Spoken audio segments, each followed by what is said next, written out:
ನಿನ್ನೆ ಈ ಹೊತ್ತಿಗೆ ಸರಿಯಾಗಿ ಬೆಂಗಳೂರಿನ KPCC ಆಫೀಸ್ ಪಕ್ಕದಲ್ಲೇ ಒಂದು ಕಾರ್ಯಕ್ರಮ ನಡೀತಾ ಇತ್ತು. Book release function. ಅದು ಟೈಮಿಂಗ್ ಇಂಪಾರ್ಟೆಂಟು. ಒಂದು ಪುಸ್ತಕ DK ಶಿವಕುಮಾರ್ ಅವರ ಬಗ್ಗೆ ಬಂದಿದೆ. ಪುಸ್ತಕದ ಟೈಟ್ಲ್ ಏನು? ಅ ಸಿಂಬಲ್ ಆಫ್ ಲಾಯಲ್ಟಿ, ನಿಷ್ಠೆಯ ಪ್ರತಿರೂಪ DK ಶಿವಕುಮಾರ್ ಪುಸ್ತಕ. ರಘು ಅನ್ನುವಂಥ ಫಿಲಂ ಡೈರೆಕ್ಟರ್ ಒಬ್ಬರು ಇದನ್ನು ಬರೆದಿದ್ದಾರೆ. ಅದರ ಬಿಡುಗಡೆ ಕಾರ್ಯಕ್ರಮ ನಿನ್ನೆ. ಲೇಖಕರಿದ್ದರು, ಚಂದ್ರಶೇಖರ್ ಕಂಬಾರ್ ಅವರು ರಿಲೀಸ್ ಮಾಡಿದ್ರು, ಸ್ವತಃ DK ಶಿವಕುಮಾರ್ ಅವರು ಇದ್ದರು. ಈ ಕಾರ್ಯಕ್ರಮದ ವೇದಿಕೆಯ ಮೇಲೆ DK ಶಿವಕುಮಾರ್ ಅವರು ಆಡಿದ ಮಾತು ಅಂದರೆ, DK ಶಿವಕುಮಾರ್ ಅವರು ನಾನು ಕಾಂಗ್ರೆಸ್ಗೆ ನಿಷ್ಠ ಅನ್ನುವುದನ್ನು ಅದು ಹೆಂಗೆ ಟ್ರಂಪ್ ಕಾರ್ಡ್ ರೀತಿಯಲ್ಲಿ ಅಂದರೆ, ಹೌದು ನಾನು ಟ್ರಂಪ್ ಕಾರ್ಡ್ ಅನ್ನಬಾರ್ದು, ಅದಕ್ಕೆ that is a brownie point. ನನ್ನ ಪಕ್ಷ ನಿಷ್ಠೆ ನೋಡಿ ಅಂತ. ಅದನ್ನು BJP ಅವರು ಹೇಳ್ತಾರೆ, ಓ ನೀವು ಮೂಲ ಕಾಂಗ್ರೆಸ್ಸಿಗರಲ್ಲ ಅಂತ ಸಿದ್ದರಾಮಯ್ಯನವ್ರಿಗೆ ಹೇಳ್ತಿರೋದು ಇದು ಅಂತ. BJP ಅವರು ಅನಲೈಸ್ ಮಾಡೋದು ಅದನ್ನು. 5 ವರ್ಷಗಳ ಹಿಂದೆ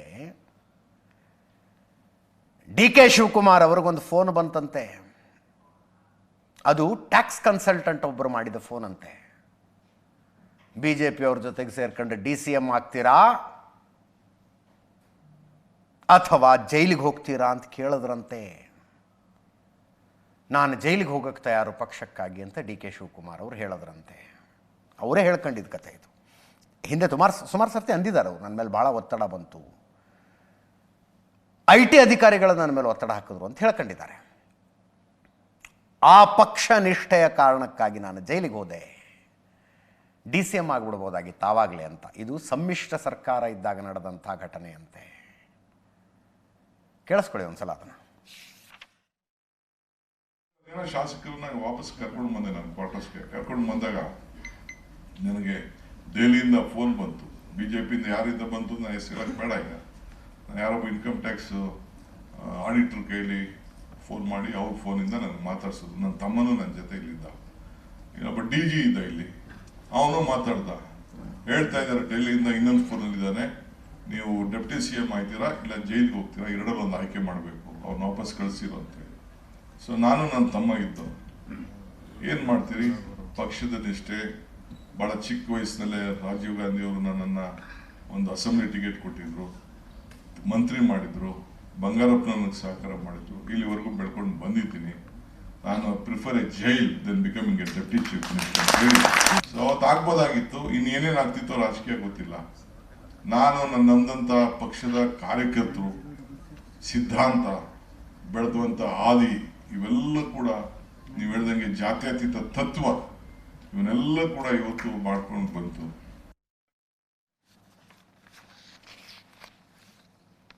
IT consultant, income tax auditor, consultant ಅಲ್ಲ, ಆಡಿಟರ್ ಒಬ್ಬರು ಫೋನ್ ಮಾಡಿ ಹಿಂಗೆ ಹೇಳಿದ್ರು ಅಂದರೆ ಅದು ನೇರವಾಗಿ ಕೇಂದ್ರ ಸರ್ಕಾರಕ್ಕೆ ಹೇಳ್ದಂಗೆ ಅವರು.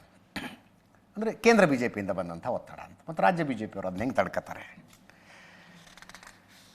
ಹೈಕಮಾಂಡಿಗೆ ಧಮಕಿ ಹಾಕ್ತಾ ಇದ್ದಾರೆ ಅಂತ R ಅಶೋಕ್ ಅವರು ಹೇಳ್ತಾ ಇದ್ದಾರೆ. ಈ ಮಾತುಗಳನ್ನು ಹೇಳುವ ಮೂಲಕ, ಇಷ್ಟು ದಿವಸ ಹೇಳದೇ ಇರುವ ಈ ಮಾತುಗಳನ್ನು ಈಗ ಹೇಳುವ ಮೂಲಕ ಹೈಕಮಾಂಡಿಗೆ ಧಮಕಿ ಹಾಕ್ತಾ ಇದ್ದಾರೆ. ನೀವು ಅಧಿಕಾರ ಕೊಟ್ಟರೆ ಗ್ರೀನ್ ಬಸ್ ಹತ್ತುತ್ತೀನಿ, ಇಲ್ಲ ಅಂದರೆ ರೆಡ್ ಬಸ್ ಹತ್ತುತ್ತೀನಿ ಅಂತ ಹೇಳ್ತಾ ಇದ್ದಾರೆ ಅಂತ. ಶೋಭಾ ಕರಂದ್ಲಾಜೆ ಅವರು ಹೇಳ್ತಾರೆ, ದೆಹಲಿಯಿಂದ ಕಾಲ್ ಮಾಡಿದ್ಯಾರು ಅನ್ನೋದನ್ನು ಪತ್ತೆ ಹಚ್ಚಿ ಸುಮ್ಮನೆ ಪ್ರಚಾರ ಪಡಿಬೇಡಿ DK ಶಿವಕುಮಾರ್ ಅವರೇ ಅಂತ. ಕುಮಾರಸ್ವಾಮಿ ಅವರನ್ನು ಕೇಳಲಾಗಿ, ಅವ್ರಿಗೆ ಉಪಮುಖ್ಯಮಂತ್ರಿ ಆಗುವ ಆಫರ್ ಬಂದಿತ್ತು, ನನಗೆ ಮುಖ್ಯಮಂತ್ರಿನೇ ಆಗು ಅಂತ ಹೇಳಿದ್ರಲ್ಲ ಅಂತಾರೆ ಕುಮಾರಸ್ವಾಮಿ ಅವರು. ಅದನ್ನು ನಮ್ಮ ಇಂಟರ್ವ್ಯೂನಲ್ಲೂ ಹೇಳ್ಕೊಂಡಿದ್ದಾರೆ ಅವರು. HD ಕುಮಾರಸ್ವಾಮಿ ಅವರು ಇದೇ ಸ್ಟುಡಿಯೋಗೆ ಬಂದಂಥ ಸಂದರ್ಭದಲ್ಲಿ 2018ರಲ್ಲಿ ಕಾಂಗ್ರೆಸ್ ಸರ್ಕಾರ ಬಿದ್ದೋಗಿ ಸಮ್ಮಿಶ್ರ ಸರ್ಕಾರ, ಕಾಂಗ್ರೆಸ್ JDS ಸಮ್ಮಿಶ್ರ ಸರ್ಕಾರ ರಚನೆ ಆಯ್ತಲ್ಲ, ಅದಾದ ಮೇಲೆ ಪ್ರಧಾನಮಂತ್ರಿಗಳನ್ನು ಮುಖ್ಯಮಂತ್ರಿಯಾಗಿದ್ದ ಕುಮಾರಸ್ವಾಮಿ ಅವರು ಭೇಟಿಯಾಗೋದಕ್ಕೆ ಹೋದಾಗ ಅಲ್ಲಿಂದ ಒಂದು ಆಫರ್ ಬಂತಂತೆ.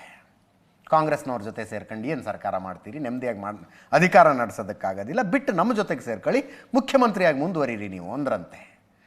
ಇವತ್ತು ಕುಮಾರಸ್ವಾಮಿ ಅವರು ಹೇಳ್ತಾರೆ, ಆವತ್ತು ನಾನು BJP ಜೊತೆಗೆ ಸೇರ್ಕೊಂಡು ಮುಖ್ಯಮಂತ್ರಿ ಆಗಿದ್ದರೆ ಈಗಲೂ ಮುಖ್ಯಮಂತ್ರಿ ಆಗಿರ್ತಿದ್ದೆ ಅಂತಾರೆ ಅವರು.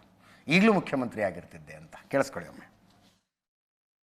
ಇಷ್ಟು ದಿನ ಹೇಳಿದಂಥ ಸತ್ಯವನ್ನ ಈಗ ಪದೇ ಪದೇ ಹೇಳ್ತಾ ಇದ್ದಾರೆ ಅಂತಂದ್ರೆ, ರಾಹುಲ್ ಗಾಂಧಿ ಸೋನಿಯಾ ಗಾಂಧಿಯವರಿಗೆ ಸಿದ್ದರಾಮಯ್ಯನವ್ರಿಗೆ ಥ್ರೆಟ್ ಕೂಡ ಕೇಳ್ತಾ ಇದ್ದಾರೆ. ಸತ್ಯವನ್ನು ಹೊರ ಬಿಚ್ಚಬೇಕು. ಅವರು ಯಾರು ಫೋನ್ ಮಾಡಿದರು, ಎಷ್ಟು ಗಂಟೆಗೆ ಫೋನ್ ಮಾಡಿದರು ಎಲ್ಲ ಹೇಳಬೇಕು.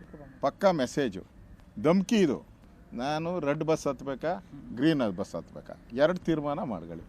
ನೀವು ಕೊಡಲಿಲ್ಲ ಅಂದರೆ ಆ ಫೋನ್ ಬಂದಿತ್ತಲ್ಲ, ಅದ್ಯಾವುದು ಡೆಲ್ಲಿಯಿಂದ, ಆಡಿಟರ್ ಆಫೀಸಿಂದ, ಅಲ್ಲಿ ಚಾಯ್ಸ್ ಐತೆ ನನಗೆ ಅನ್ನೋ ಮೆಸೇಜನ್ನು ಅವರು ಸಿದ್ದರಾಮಯ್ಯನವ್ರಿಗೆ ಮತ್ತು ಕಾಂಗ್ರೆಸ್ ನಾಯಕತ್ವಕ್ಕೆ ಸ್ಪಷ್ಟವಾಗಿ ಕೊಡ್ತಾ ಇದ್ದಾರೆ.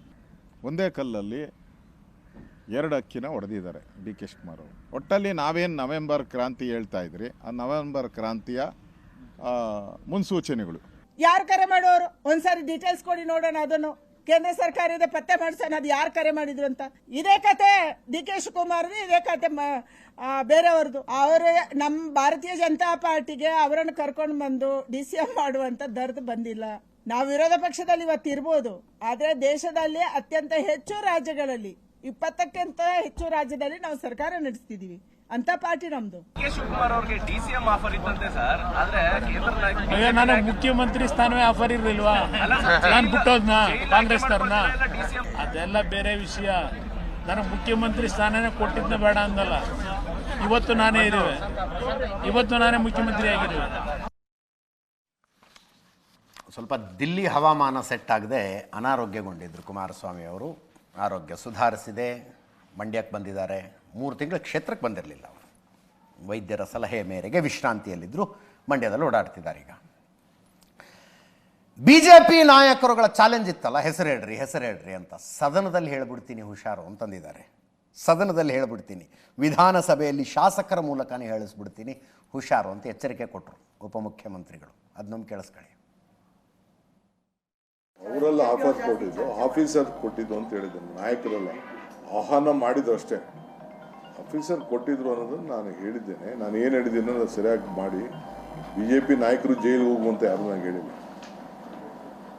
BJP ಹೇಳಿದ್ದಾರೆ, ನಾನು ಹೇಳಿದ್ದೇನಲ್ಲ, ಹೆಸರು ಹೇಳಿದಾಗ ಡೆಸಿಗ್ನೇಷನ್ ಹೇಳಿದ್ದೀನಲ್ಲ. ಈಗ ಅದ್ರ ಬಗ್ಗೆ ಚರ್ಚೆ ಬೇಡ, ಅದೆಲ್ಲ ಆಗೋಯ್ತು. 5 ವರ್ಷ ಮುಗಿದೋಯ್ತು. ಅದಕ್ಕೆಲ್ಲ ವಾಪಸ್ ನಮ್ಮ ಸರ್ಕಾರ ಅಧಿಕಾರಕ್ಕೆ ಬಂದಿದ್ದೀವಿ. ಕೆಲವು ವಿಚಾರ ತಿಳಿಸಿದ್ರೆ ಅಷ್ಟೇ, ಎಲ್ಲರಿಗೂ ಗೊತ್ತಿರೋಂಥ ವಿಚಾರ. ಏನು ಇದು ಕಟ್ಟು ಸತ್ಯ ಏನಿಲ್ಲ. ಬೇಕಾದ್ರೆ ಹೆಸರು ಹೇಳುವಂತಂದ್ರೆ ಇಲ್ಲಿ ಹೇಳಕ್ತಾ ಇರಲಿಲ್ಲ, ಯಾವ್ದಾದ್ರು ಅಸೆಂಬ್ಲಿಲಿ ಬೇಕಾದ್ರೆ ಹೇಳುವಂತ ಅಲ್ಲಿ BJPಯವರು ಬೇಕಾದ್ರೆ ಹೇಳ್ತೀನಿ. ರೆಕಾರ್ಡ್ ಬರಬೇಕು. ಬೇಕಾದ್ರೆ ಅಸೆಂಬ್ಲಿಲಿ ಇರೋಂಥ MLAಗಳ ಕೈಲೇ ಹೇಳಿಸ್ತೀನಿ ನಾನು, ಯಾರು ಕರೆದಿದ್ರು, ಯಾರು ಮಾಡಿದ್ರು ಅಂತ.